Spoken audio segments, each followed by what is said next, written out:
Welcome to Concrete Day at Dreyfus Avenue, the Casita Project, and never a dull moment. Our concrete truck won't go in reverse, so we're parking out on the road, and we're kind of doing just a makeshift movement of concrete right here, right now. So it's going to be a good day.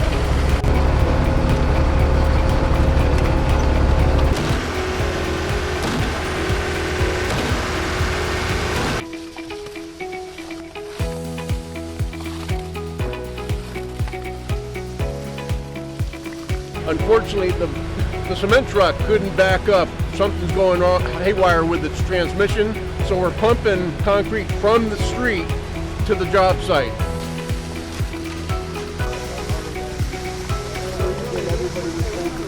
Out there, Omar, this form oil, that helps a lot to, when you strip the form, take the form, the concrete won't stick to that form, so he won't grab, chunks of the So concrete. You can extract it. Yeah, extract that easily. Okay.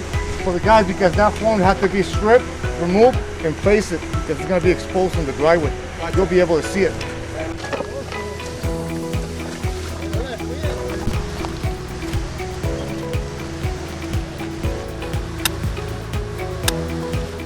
Oh, it's probably going to be maybe like another 20 minutes. Oh, really? So fast. Okay.